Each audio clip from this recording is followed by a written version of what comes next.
a match featuring the Unicorn Clan taking on the Scorpion Clan. That is Tristamwolf versus Humblestmonk. Tristamwolf on the Unicorn and Humblestmonk on the Scorpion. The players have kindly delayed while I was finishing up a game earlier. I did end up losing that one, but it was a well fought battle, and let's see what's going to happen. We're going to just jump right into it. I don't want to delay the players any further, so without further ado, let's go. This is going to be in the round of 124 from the Discord Cup Season 6. And one thing that you'll notice here is that the Unicorn Clan is playing. You know, the Unicorn Clan is in some cases considered very weak, but in point of fact, they have some strong they have some strong stuff. The issue is just that they're missing some components that other clans have, and furthermore, many of the strongest cards in the Unicorn Clan are conflict cards and can be splashed. You see cards like Talisman of the Sun, Spyglass. One of their best cards is Gaijin Customs, which can't even be played in Unicorn. It's only good as a splash.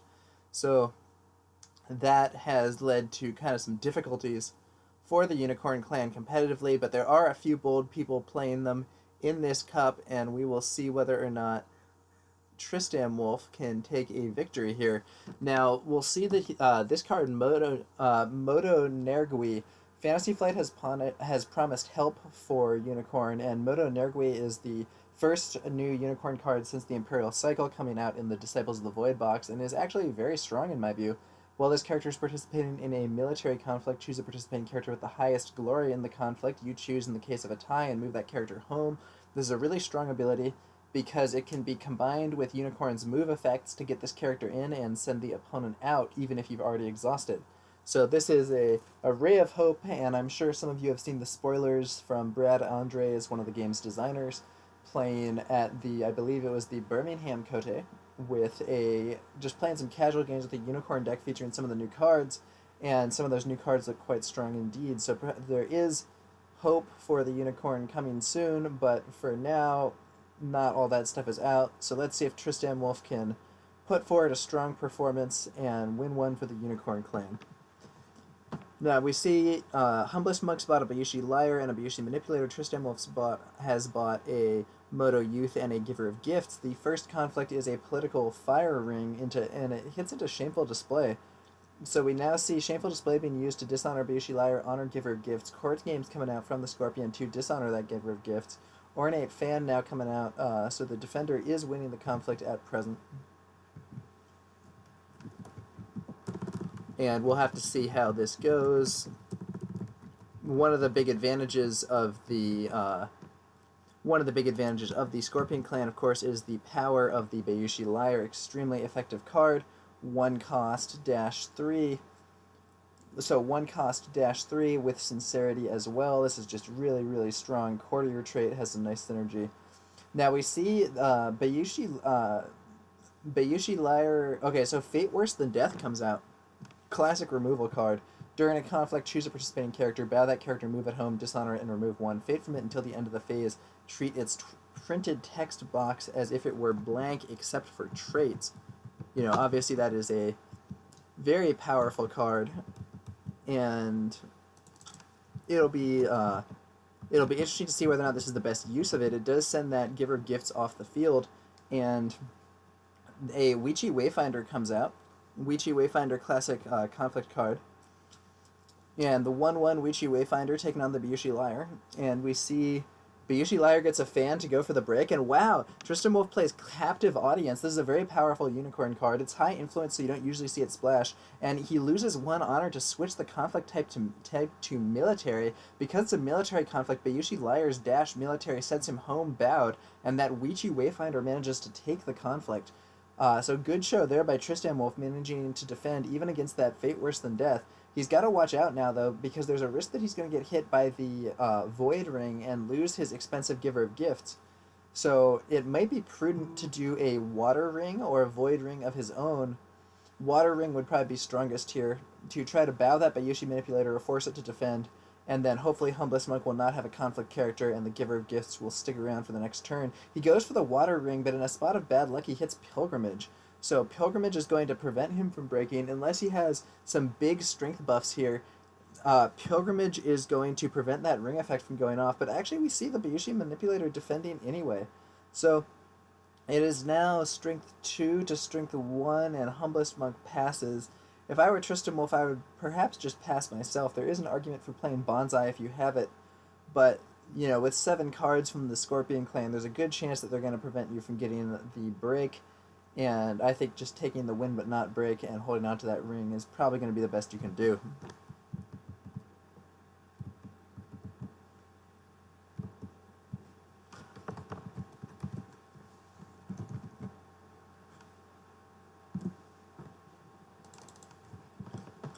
Alright, so let's see what's going on here.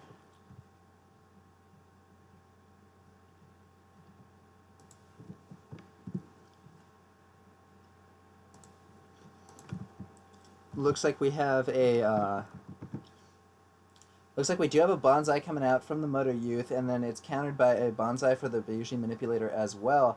If Tristan Wolf has an Assassination, this would be a great time to use it, but I'm not sure he does, and it would put him perilously low on honor, especially if there is a conflict character waiting in the wings from Humblest Monk, but let's see what happens there. Nope, just going to be a pass. That's going to be Pilgrimage canceling the ring effect, and ooh, we do see a conflict character, and to make matters worse, it's a Goblin Sneak stealing the last fate from Tristan Wolf, and I think this is going to probably be an easy Void Ring for Humblest Monk, and therefore Giver of Gifts cleared off the board. That is not what Tristan Wolf wants to see at all. Goblin Sneak has been coming back into fashion recently. When it first came out, this card didn't make much of a splash, but it's been pretty strong recently. You know, in the last game that I played, Goblin Sneak was debatably responsible for me losing. It would depend on what else my opponent had in hand, but I think if I had one more fate, I would have been able to get into a breaking position on the Stronghold. You know, maybe he had more tricks, maybe not, but Goblin Sneak was instrumental there in preventing me from being able to play that second Ancestral attachment, so doing a lot. Tristan Wolf uses his Windswept Yurt to give each player 2 fate, so that means Tristan Wolf has fate again. He now has the option to do some tricks, but he doesn't really have any, so that's going to be a pass. Void Ring removes a fate from Giver of Gifts as predicted, and this is going to put him in a bit of a bind, as Humblest Monk, you know, Tristan Wolf did successfully claim the Emperor's favor, but that seemed very likely given that he had the Palace, and, you know, Humblest Monk is going to be the only person with board here. He's up by 1 fate, 2 honor, 1 card, and he has a character. Admittedly, it's Goblin Sneak, which is not a very good character to have, but I think those advantages are probably worth more than having the Imperial favor for Tristan Wolf, so Humblest Monk ending a little up after that first turn. Not necessarily hugely so, but still pretty decent.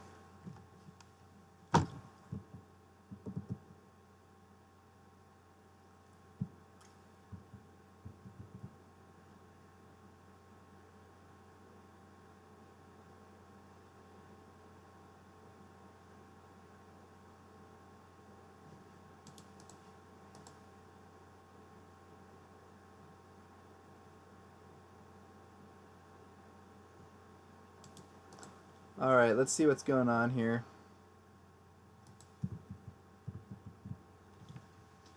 Moto Nergui takes the field with 2 additional fate. While this character is participating in a military conflict, choose the participating character with the highest glory in the conflict. Move that character home. Meishoto Wielder coming out with 1 fate. Meishoto Wielder is an interesting character. Very basic, 2 cost Shigenja Water, 2/2/1. Reduce the cost to play this character by 1 while you are the first player. So basically this guy is above the curve when you're first and below the curve when you're second. So depending, if you're first, he's great to play. If you're second, he's very inefficient. Luckily for Tristan Wolf, he is first this turn, so we do see that Meishoto Wielder coming out with an extra fate for just 2, and that's a pretty strong deal. And let's see what's going to happen here. Now, unfortunately for Tristan Wolf, we do see a favorable ground here from Humblest Monk, and the fact that that will allow a potential move in does mean that Moto Nergui, I'm not going to pronounce that correctly, this ability is going to be a lot less relevant because sending an opponent home, while it is useful in some cases because it doesn't bow them, the favorable ground can be used to send them right back in. So that's not quite what, I think, what tristamwolf wants to see here.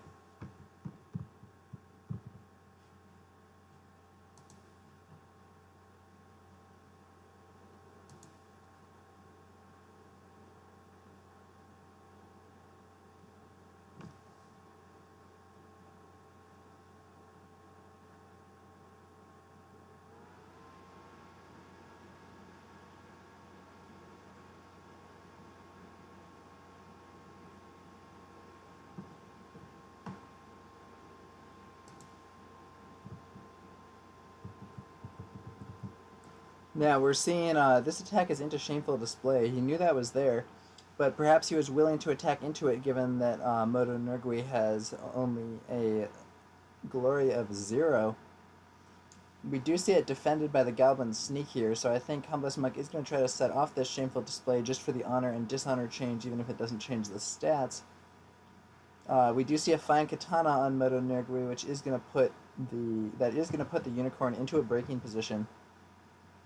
Sotomatic says, Dat fan, lol, PC working hard. Yeah, it's a hot day over here.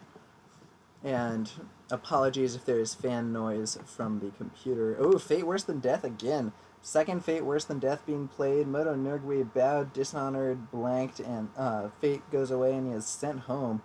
That is not at all what tristamwolf wants to see. Those copies of Fate Worse Than Death can be very impactful. We do see a charge, though, coming out. He is going to try to keep resisting this. So charge on Moto Youth, sending him into the battle. And Moto Youth, of course, is on +1 strength during this conflict, as we can see if you look at Moto Youth's... let's zoom in here on Moto Youth. +1 military strength during the first military conflict each round. However, now the Shameful Display is being used, dishonoring the Moto Youth, so that's going to mean tristamwolf's only winning this conflict by 1, not enough to get the break. If he has another strength buff, it's possible that he could take the break here. But I have to say this is probably not going quite as he wanted. He assassinates the blackmail artist. Interesting. That does leave Humblest Monk with no board, but there could be conflict characters coming out. And tristamwolf takes his win, though not break, gains 2 honor, making up for some of the honor lost with that assassination. And his Meishoto wielder is now in position to potentially break this with the next attack if we don't see anything going on from Humblest Monk. But we do see a Tattooed Wanderer hitting the field. Tattooed Wanderer, kind of a classic card, and one that we're seeing in more decks now that Miramoto's Fury has been added to the restricted list. Previously, many people would splash Let Go and Miramoto's Fury. Some of those, if you still want to run Let Go, a lot of those splashes may shift to Let Go and Tattooed Wanderer instead.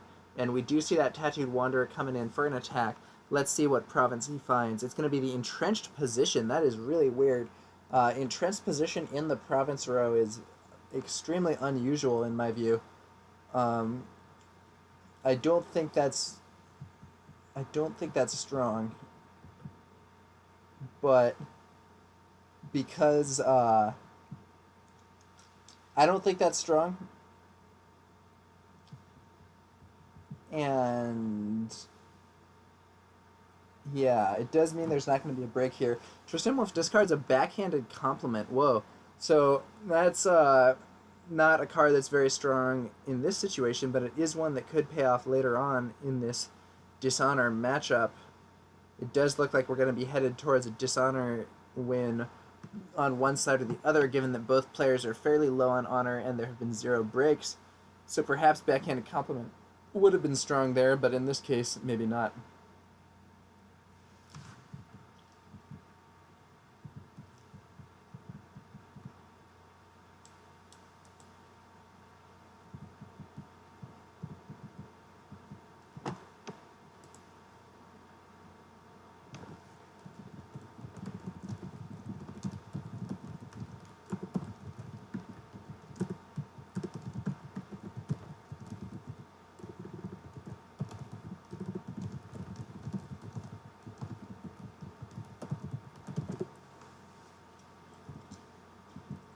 Okay, so we are now seeing the revenge attack from that Meishoto wielder, as I predicted. Oh, and the Meishoto wielder is hit by assassination. That is brutal. So that was going to be, it looked like that was going to be a break, but assassination is going to take down the Meishoto wielder. tristamwolf passes without a conflict character to use for that attack. So Humblest Monk has really just been getting the high impact control plays this game with 2 Fate Worse Than Deaths and an Assassination already coming out in the first 2 turns. And that does mean, oh wow, and we see another Tattooed Wanderer hitting the field. So there's going to be yet another conflict resolved. I bet this is going to go for the Void Ring to clear that Moto Nergui. And if that does go off, and it seems very likely that it will, that might be the final blow for tristamwolf here, as he would end the turn on 2 honor, with his opponent having 2 characters on board to his 0, and the only advantage being the Imperial Favor. He'll be on same fate, down by 5 cards, inferior board, and he has an entrenched position in his province row for some reason, which is going to be very farmable. So that's quite a bad looking situation here. But let's see if tristamwolf can pull out a miraculous comeback, or I think, miraculous overstates it. If he can pull off a surprising comeback for the Unicorn Clan, if he can, it will certainly be impressive, but my own view is that it's not looking good. Ooh, adding insult to injury, he sees a Moto Nergui dupe. So if he had not been hit by the Fate Worse Than Death and Void Ring together, he would be able to use this for an extra fate this turn. Unfortunately, he would now have to pay its full cost. One light of hope here is Border Rider. Border Rider is one of the best 2-cost characters in the game. Action ready, this character, just really strong. Allows you to make a lot of different plays. Is vulnerable to assassination, but maybe Humblest Monk no longer has it, given that we have already seen him play one. Giver of Gifts also taking the field, and the Utaku Infantry, so we are going to see a pretty big board here from Unicorn. Humblest Monk passed as his first action. That Socio-Illusionist might have been nice to buy, but the Fawning Diplomat's low impact in this scenario. Fawning Diplomat, for reference, is a 3-cost 1/3/0, so terrible stats for the price. But it gets you the Imperial Favor when she leaves play, so that does allow you to pull off some moves. Oh man, we see the powerful Bayushi Kachiko. Maybe that's what that fate was being saved for. And she gains a Jade Masterpiece. Interesting. Not a card that's very commonly splashed, but that is one that you might want to play if you're doing a Dragon Splash. Nice little combination of economics, denial, and a stat. As we're seeing here, he used it to take a fate from a ring, put it on another ring, then he'll take both of the fate that's on this new ring, so that's denying his opponent the opportunity to get one fate. He's getting an extra fate himself, and Kachiko's going to have an extra point of political skill. Jade Masterpiece is a strong card. The fact that it's unique does mean you often don't want to play more than one, but having one can be quite convenient. And we do see a military conflict on fire, and it hits before the throne. There are some kind of unusual provinces being played in this Unicorn deck. Now, before the throne would be really tight here if it did break, but I think that's not looking so likely. We see Talisman of the Sun coming out on Border Rider. That's a very interesting play. This is a strong card. During a conflict in which you are the defending player, bow this attachment, move the contested ring to another eligible province, and reveal it if able. That province is now the attacked province. So tristamwolf can use this talisman to move the conflict onto Shameful Display and then honor his Border Rider and dishonor his opponent, or he could move it to whatever his 4th province is, or I guess he can move it onto an entrenched position, but that seems really bad. On the other hand, he could also not move it and just use the stats. But man, it's really, the control is really evident here as Calling in Favors comes out, stealing the Talisman of the Sun and attaching it to the Tattooed Wanderer. This move was not known whether or not it was legal, but it was ruled to be legal. Keeper role only is a deck building restriction and not a play restriction. So, Fire Ring goes off and dishonors that Border Rider. Border Rider readies using its ability. Situation is looking very, very grim indeed for tristamwolf at this phase.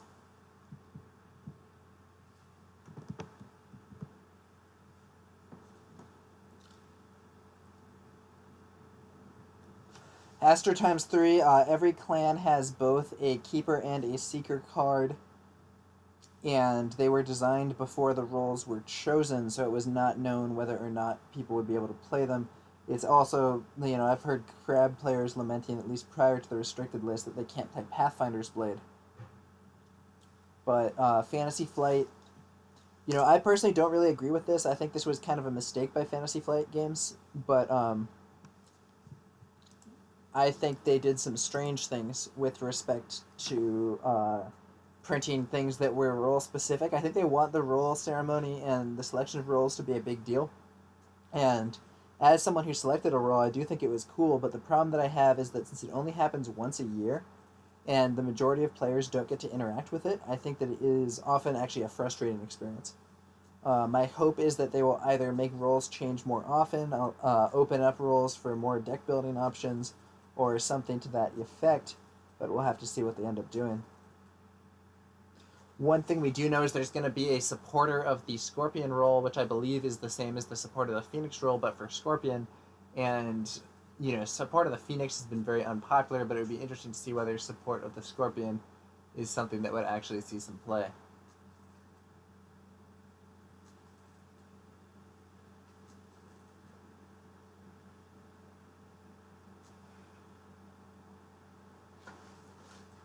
Okay, shameful display dishonors but giver of gifts and honors Bayushi Kachiko here. Talisman of the Sun being used. Very painful situation. And sent home and bowed, and then favorable grounds moves Kachiko home. Tristamwolf is looking kind of dead in the water here, I'm sorry to say. I think a Void Ring will likely be resolved against him, and that will mean that he will lose his Giver of Gifts, lose his Border Rider, and lose the game thanks to the dishonor on those characters.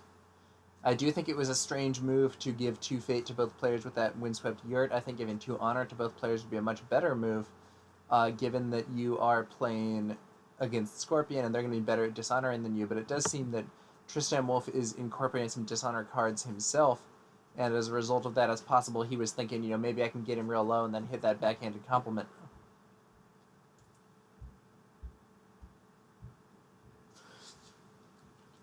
Haster times 3, yeah, that's correct. I selected Secret of Fire for the Dragon Clan.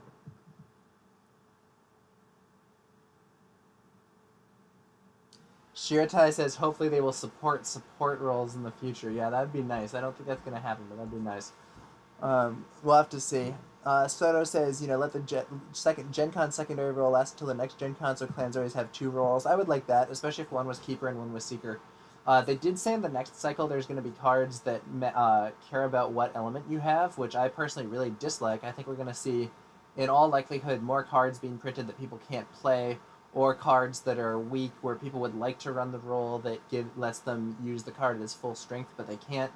The one example that I think they showed us was that province that's strength 3 and it becomes strength 5 if you have the Earth roll. Ironically, I think that province was designed badly because if you have it has an on-break effect that makes it so that if you have the Earth roll, it's actually a worse province. The Naga Water Shigenja. What is that? I'm not familiar with that card, Cinematic. Oh, that's water roll only? Okay. Yeah, so I guess they are printing cards that are roll dependent, and I think that's going to lead to some frustration because, the card pool is still kind of small, and I would personally prefer to see more cards coming out. I would personally prefer to see more cards coming out to broaden deck building. And I think that releasing cards that people can't play is going to kind of frustrate people given that their card pool is so small as it stands. Tristamwolf disconnects from the game.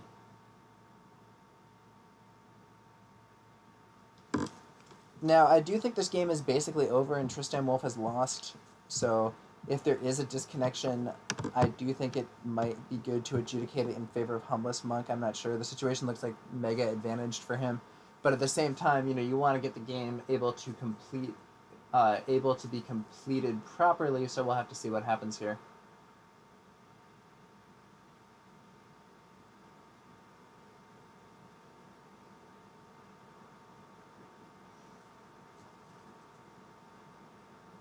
Tristamwolf reconnects and says his computer was acting up, but then he immediately concedes, realizing that the position is untenable. So that's going to be